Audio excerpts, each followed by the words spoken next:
Okay, so we've added everyone from class. Is there anyone else you want to add? Just name a friend. Any friend. There's a guy I served with, who's from LA, Chris Lucado, L-U-C-A-D. That him? Jesus, that was fast.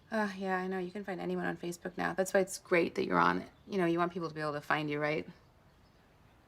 Yeah. Over the quarantine, I finally got into Barry, a show that I had heard so much about. And I have to say, it really lived up to what I was hearing about it. The humor mixed with the more serious moments really well in this series, especially with Bill Hader's performance of Barry Berkman. And the way it subverts the breaking out of regular life for violence trope found in movies like Fight Club or shows like Breaking Bad really added a level of depth in the show that I didn't expect.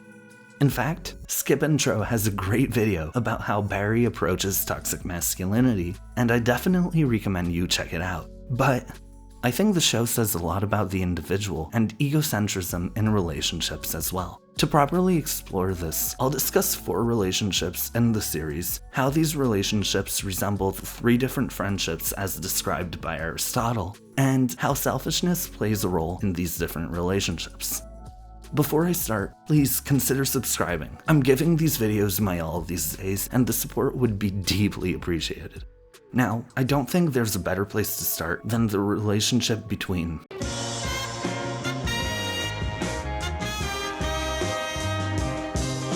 Meryl Streep is a nun and she makes Philip Seymour Hoffman, who's a priest, admit he's been molesting little boys. It's amazing. Oh, it sounds amazing. You'd be the priest. No, it totally makes sense. I'd love to play a priest that's molesting little boys. Do we like practice or something, or? Yes. Meet me at 6:30 at Jake's, a half hour before the show. I'll bring your pages and your wardrobe and we can run it a few times. You don't have to be off book. Great. Great. Okay, thanks, Barry. Awesome. Okay, bye. Siri, what is off book? Freeze, cowboy. Showing 2 results for off-book freeze cowboy. As the first relationship we're introduced to in the show, the relationship between Fuches and Barry is probably the most essential to the concept of the show.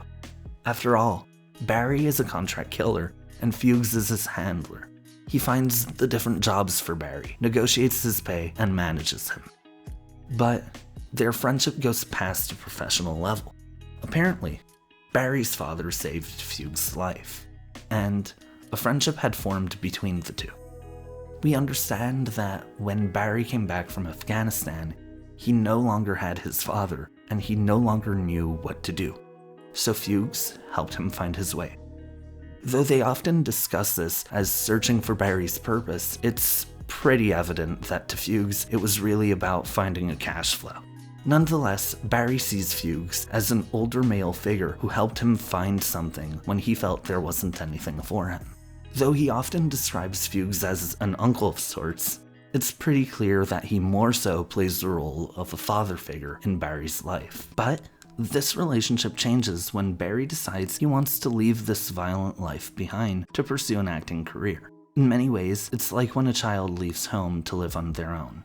Barry has hit a point in his life where he does not need Fuches' guidance anymore and wants to find his own path. However, to Fuches, this is betrayal. Fuches doesn't have a career if he can't work deals around Barry, and he refuses to find other ways of making a living, as this one paid tremendously well considering the minimal amount of work he had to do.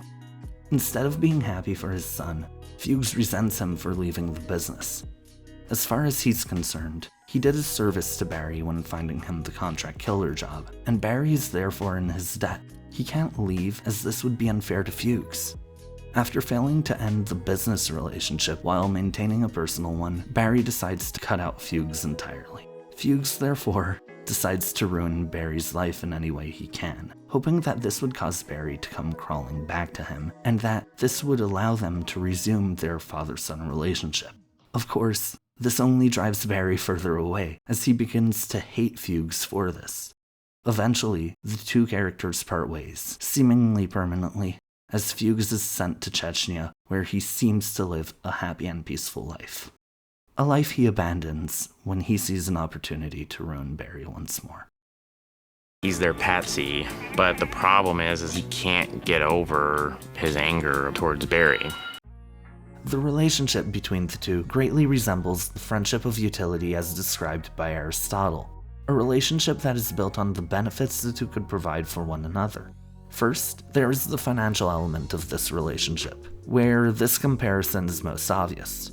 In a purely unemotional way, the two characters are business partners, and when the work is done, there's no need for one another. However, the benefits Fuches gains from this relationship go further. To him, this is not only about monetary gain, it's about emotional gain. He feels rewarded by Barry needing him in his life, not just as a handler, but as a father figure and mentor. He cannot accept that Barry has other individuals in his life, especially not individuals who fill similar roles to the one he plays. He therefore sets out to destroy these relationships and eventually kill Barry. At first, this seems to be because he's convinced that he needs Barry. However, as the show goes on, both he and the audience learn that he doesn't. He can do fairly well for himself without him. He can be happy without him even. But what he needs is for Barry to need him. His ego won't allow Barry to walk out of his life. Their relationship could have slowly ended as they lost their roles in each other's lives, but Fuches' selfishness and need to feel control prevented that, turning them against one another. From here, I think it's only natural that I discuss the relationship between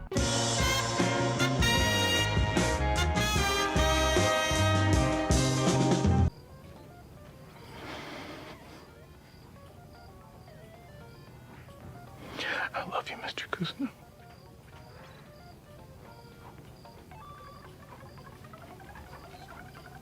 Do you love me?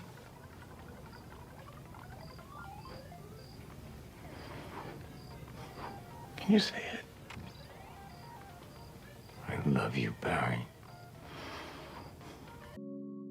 As Barry leaves his previous life and enters the acting world, Cousineau replaces Fuches in the role of mentor and father figure. Cousineau doesn't only teach him how to succeed in his career, but also guides him in how to live with some of his trauma and how to maintain a somewhat normal relationship with the rest of his acting class. In many ways, the appreciation Barry receives from Cousineau is some of the most genuine appreciation he receives in the show. Sure, the relationship originally built on the fact that Barry is paying for the class. And yeah, Cousineau is originally a self-centered hack who blindly bends to any form of flattery. But we see their relationship evolve out of the acting class as well.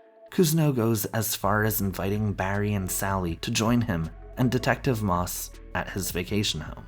Clearly, this relationship is more than a transaction. And then Barry kills Detective Moss, which sends Cousineau, who doesn't know, into a deep depression. Barry then spends a season trying his best to get Cousineau out of this depression, though it seems driven by selfish reasons. He wants Cousineau to continue giving the class as it is one of his only shots at a normal life, and so he is willing to do whatever it takes to keep Cousineau happy and teaching. Of course, this all goes wrong when Fuches tells Cousineau that Barry killed Moss. At first, Cousineau is in such shock to see the body that he ignores what he hears, but when the season ends, he decides to take action regarding this. Barry therefore goes out of his way to make things right between him and Cousineau, insisting on finding him a job and giving him ridiculous amounts of money. Obviously, this doesn't work, so Barry threatens Cousineau and his family in order to guarantee Cousineau will love him back. Interestingly, this relationship may be the closest thing to a friendship of virtue that Barry is capable of having. A friendship of virtue being, to Aristotle, a relationship built on genuine care for one another, therefore the strongest form a relationship can take. Indeed, Barry does genuinely care for Cousineau, for reasons deeper than the acting class, even though this love comes in a very, very twisted way. And until learning that Barry had killed Moss, it's pretty clear that Cousineau had a deep care for Barry, possibly viewing him as a surrogate son, considering the broken relationship he had with his real son. Of course, the relationship should have come to a natural end at that point. After all, Barry killed the woman he loved. But Barry couldn't accept that someone he loves hates him. Barry's love for Cousineau is genuine, but his perception of love has been so distorted that he does not understand that this is not how you treat someone you care for. You don't hold them as your hostage, forcing them to love you. His love for himself and his need to feel loved trump his care for Cousineau, which ultimately creates this twisted relationship that allows him to believe they still love each other despite constantly having Cousineau under threat. Barry clearly demonstrates a self-centered view of the relationship, which leads to a lack of awareness. He is only willing to view his relationship with Cousineau through his lens, and not Cousineau's. When he essentially threatens Cousineau to get confirmation of love, he believes it, because he doesn't understand how anyone couldn't love him after all this effort to make things right. Of course, Cousineau is not the only intimate relationship he formed in his acting class.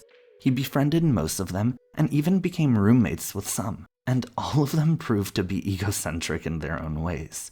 After all, despite everything Barry does as a killer around them all the time, they're all too focused on themselves to notice. But the most prevalent of these relationships has to be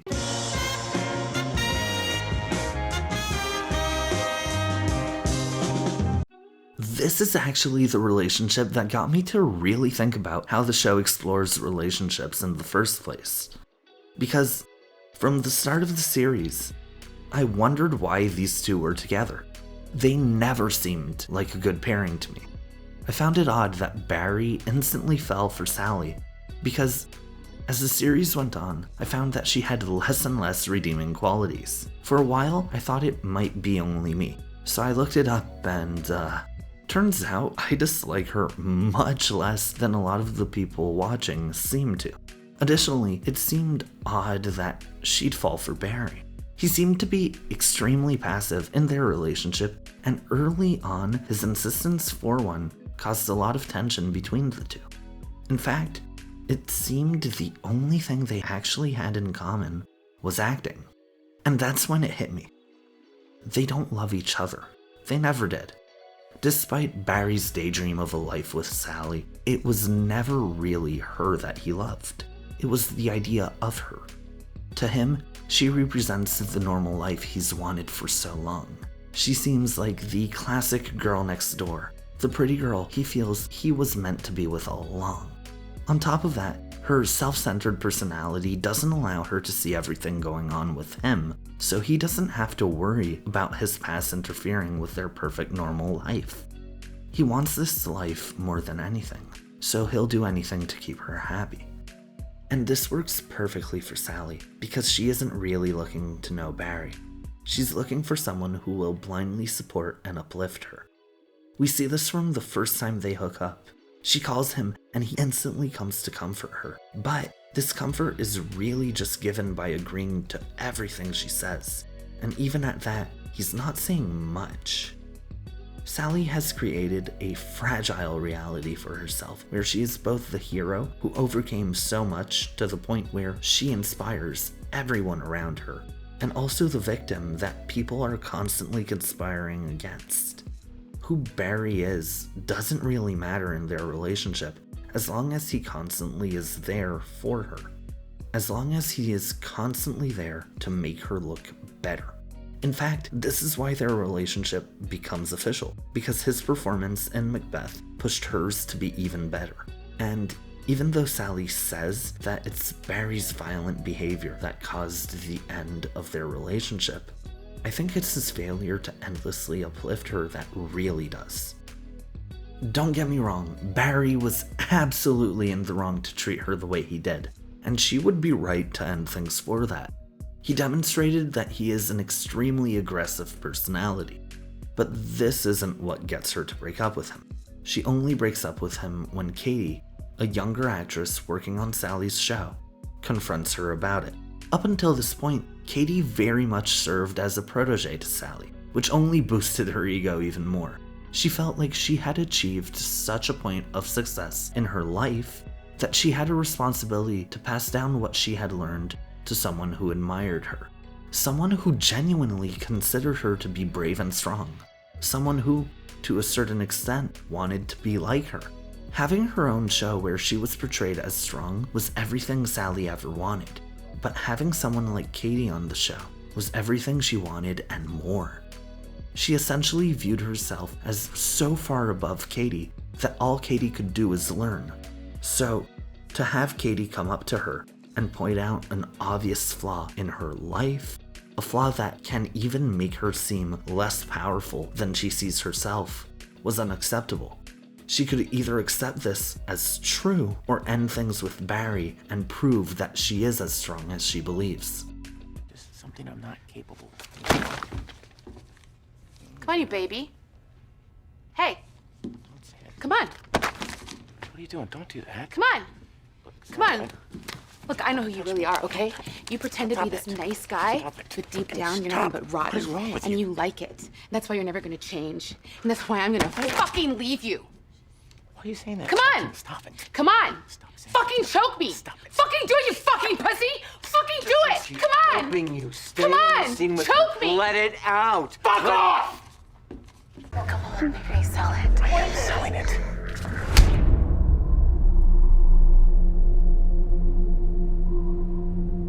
Barry, we're done.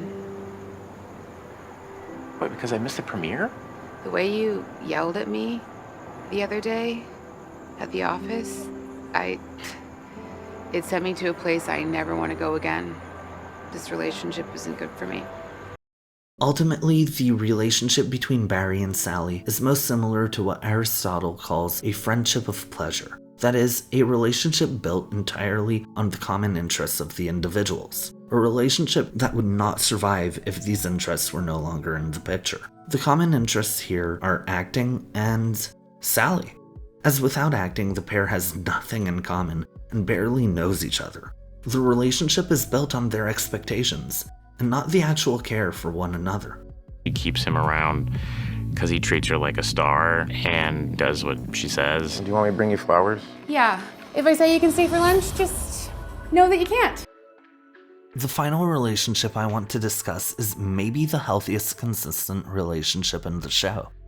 It certainly has problems of its own, but it is far more functional than the others due to the compassion presented in it.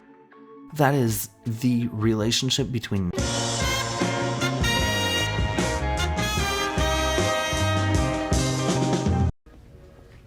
Bye, it's me.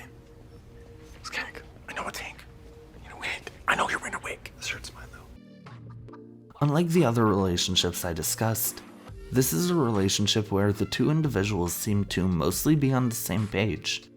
Interestingly enough, the show presents these two crime bosses as individuals who are rather in touch with their emotions. They search to better themselves and almost represent an ideal friendship of virtue. Even before they were canonically a couple, they established a very healthy and caring friendship. In fact, these are traits they establish in their relationships with the other characters in the show as well. I wanted to discuss this couple because their issues don't come from false understandings of relationships like the others discussed here do. Instead, they come from their insecurities and some dishonesties.